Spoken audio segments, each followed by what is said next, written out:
Today, as we light our chalice, I will read the following words from Yvonne Aboro. The many colors of the spring are splashed exuberantly over the land, and so people splash color in imitation of nature. May all the colors of the rainbow be contained in our chalice flame. From her collection of short stories titled The Chiseled World. These stories feature protagonists who are in situations that are outside of their control, in which they feel lost and helpless. Through their journeys, these characters begin to discover the light within themselves and find peace in their minds, hearts, and souls. That feeling, which cannot be said by heart, speak it in the language of colors. Come, let us together sing and dance with new enthusiasm and vivacity. Well, good morning, friends. I worked hard to secure a guest speaker for today's service, but sometimes the universe has other plans. So I hope I am a suitable backup. My name is Ryan Conley, and I serve this congregation as co-chair of worship, and I extend to each of you my warmest welcome. And to our visitors, we are especially glad you're here. As many of you noticed, today is a unique service. Today we celebrate the Indian festival of Holi. My Hindu friends and co-workers tell me that there are levels to celebrating Holi. Level 1 is what you see among us here. Colorful powder applied gently and respectfully to the faces of friends, family, and even strangers. Level 2 involves more enthusiasm. Handfuls of color covering hair, clothing, cheeks in one joyful sweep.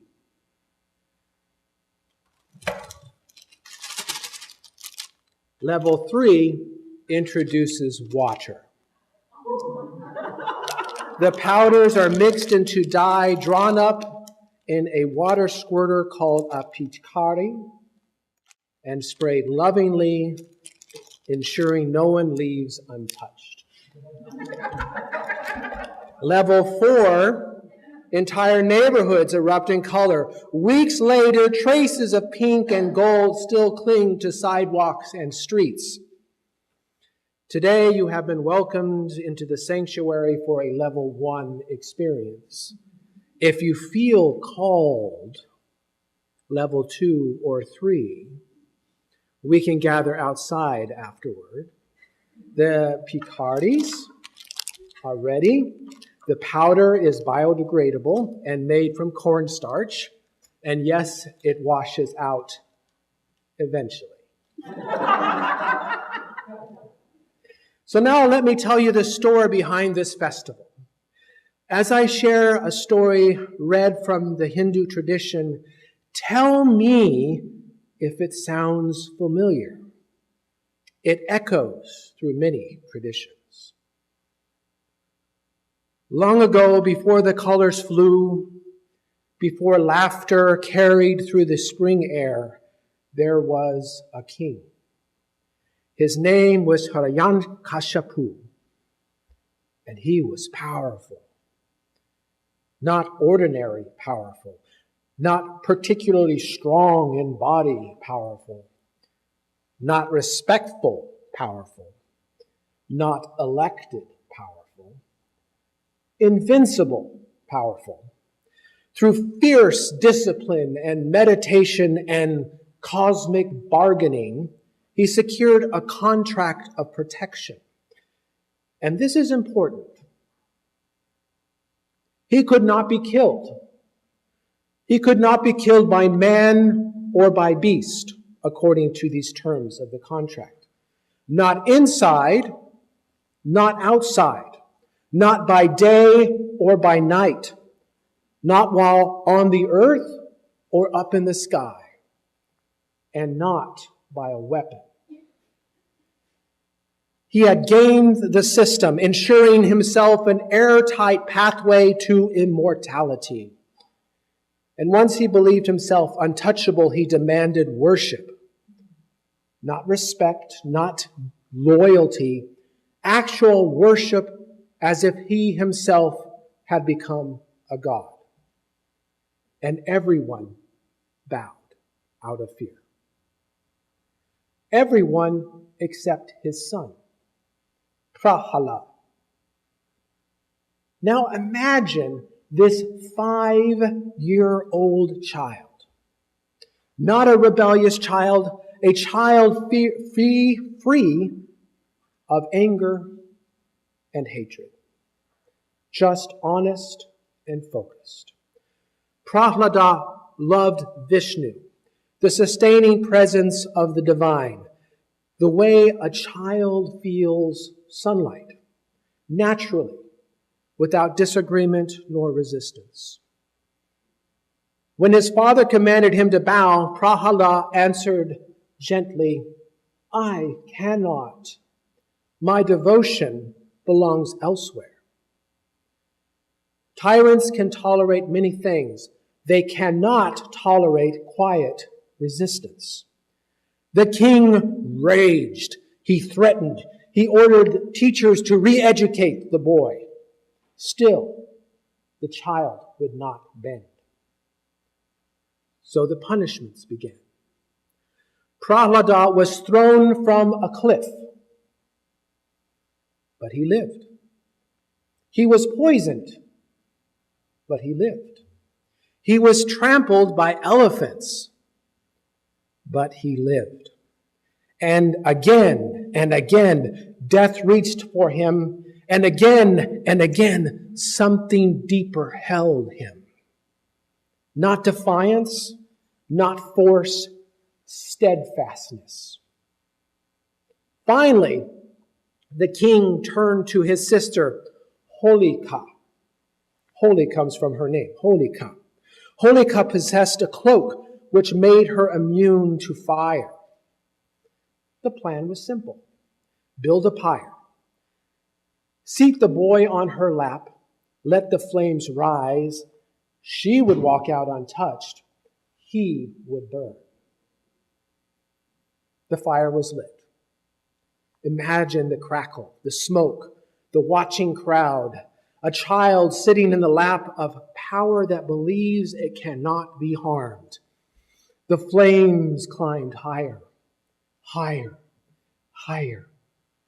And then something shifted. The cloak slipped.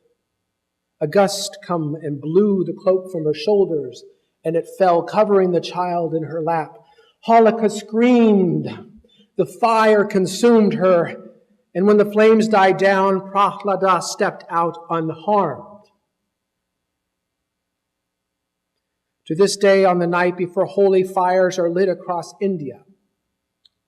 Holi Dahan, the burning of arrogance, the burning of cruelty, the burning of the illusion that power makes you untouchable. But the story does not end there. The king felt invincible, and he felt he had the means to challenge Vishnu. The king demanded, "Where is your God?" "Everywhere," the boy answered. Mockingly, the king pointed at a large pillar by the doorway. "Is your God in this pillar?" "Yes," said the boy. The king struck the pillar with a rod, and from the stone burst Narashima. Not man, not beast. Both, half man, half lion. The first part of his agreement. This was at twilight, which is not day, nor is it night. This was within the doorway, not inside, not outside. Narishama grabbed the king and put him on his lap, so he was not standing on the earth, nor was he in the sky. And finally, with claws, not a weapon, the tyrant fell. Every loophole closed in that instant. Justice arrived through the cracks in the stone pillar that arrogance forgot. But here is what matters most. Prahalad did not defeat his father. He did not raise an army. He did not overthrow a regime. He simply refused to bow. And sometimes that is enough to bring down what believes itself eternal. The next morning, the colors fly. Pink, gold, blue, green, purple, red. Because spring has returned. Because winter never wins forever. Because no tyranny survives forever. Because even a child can carry a truth stronger than a throne. When we throw color during Holi, we celebrate courage. The courage to stand steady. The courage to refuse to worship what is false. The courage to trust that justice is more enduring than power. That is the story behind Holi. Now, we could leave this story in ancient India, but stories endure because they repeat. Hirakanshipu is not just a king from a long time ago. He is the voice that says, I alone deserve loyalty. He is the power that rewrites rules to protect itself. Power that mocks accountability. Power that demands worship instead of cooperation. And if we are honest, authoritarian instincts are present in our new reality. We see leaders test the limits of laws. We see institutions challenged and norms bent to his will. We see neighbors divided into enemies, even within our own families. We see vulnerable communities scapegoated. We see truth treated as optional. We see deep levels of corruption fully exposed. We see rallies of hatred and tests of loyalty to a cult of personality. We see the belittling of opponents. We feel uncertainty about what we can do to affect change.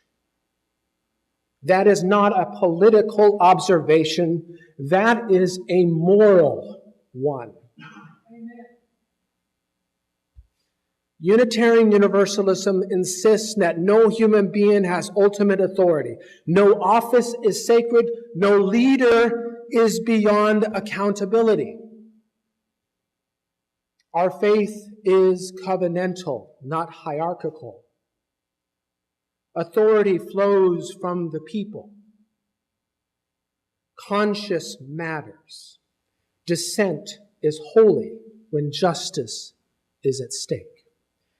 We are realists. We don't expect supernatural intervention to save us from tyranny. But history teaches us that intervention does not come from the heavens, not from a stone pillar, but from the courage of ordinary people standing together. Justice bends over time, but it bends because people stand. Gandhi taught it. Dr. King embodied it. Reverend Jesse Jackson carried it forward. The power of refusing to bow. Prahalad's resistance was not violent, not born of hatred nor anger. It is rooted in something deeper. He would not bow. And sometimes that is what democracy requires. Not rage or hatred, even certainty, but a steady refusal to bow to cruelty, a refusal to normalize injustice, a refusal to recognize a corrupted power. Holi begins with fire. What must we be willing to let burn? What arrogance might we carry? The illusion that it can't happen here? the misbelief that somehow we will not be affected or targeted, the comfort of silence, the temptation to trade our standards of morality for security. But then comes the colors. Because resistance is not about what we reject. It is about what we create. We create community. When asked and told to bow to tyranny, may we be brave enough to say that our devotion belongs elsewhere. We build on pluralism. We have shared joy. We give mutual respect. We believe that democracy is lived equality. Our devotions are elsewhere. Our devotions are towards equality and acceptance for all people because we are all connected. We are all loved and we all belong. When we throw color, we declare that no one stands above the rest, no one remains untouched, and no one is outside of our circle. That is anti-authoritarian theology. That is living the Unitarian Universalist faith. Prahalad did not know how the story would end. He did not know the pillar would break open. He only knew he would not bow. May we have that courage. May we defend the fragile, luminous experiment of democratic governance. May we protect the dignity of every person. May we refuse to sanctify power. May we not bow to the throne of tyranny and choose instead to throw color at the world. May we throw the colors of diversity, dignity, and defiance. May the colors we wear today celebrate what we hold most dear, the inherent worth and dignity of every person, the democratic process that gives everyone a voice, and the sacred web that binds us all. And may our colors be bright, brave, and bold. Blessed Holi to you all. Amen. So for our closing words today will come from the Indian poet Muhammad Muzammil. He's not a world-famous poet. He is an ordinary man living in Basharak, India, who wanted to just speak his truth. He originally wrote his poems in the Urdu language before learning to write in English. Many of his poems are about the human experience, the complexities of romantic love, and life in India. If you want to read more of his work, you can find them on the website Poem Hunter. I will be reading his poem titled Holika Dahan, which is the day before Holi, as we learn. On the eve of Holi, we gather around with flames so bright the fires sound. We light the bonfires to mark the night of Holika Dahan, a symbol of might. The flames burn high, the embers glow aglow, as we offer our prayers, our spirits aglow. The triumph of good over evil we recall as we celebrate the victory of one and all. We cast our offerings into the fire as we watch the flames grow higher and higher. The warmth and light of the fire within, a reminder of the good that we must win. So let us gather and celebrate the triumph of love and compassion over hate. As we light the bonfires and watch them burn, our hearts and souls with hope will churn. For Holika Dahan is a time of renewal, a celebration of life, love, and all things beautiful. May the flames of the fire light our way as we journey through life day by day. We now will extinguish our chalice. We may extinguish this flame, but we will not extinguish its light and comfort in our souls. As spring renews the earth, may we carry its warmth and the vibrant spirit of our gathering in our hearts. Let the colors of love, life, and joy shared here today color our actions in the world and permit us to spread love and benevolence to all. Go now in peace.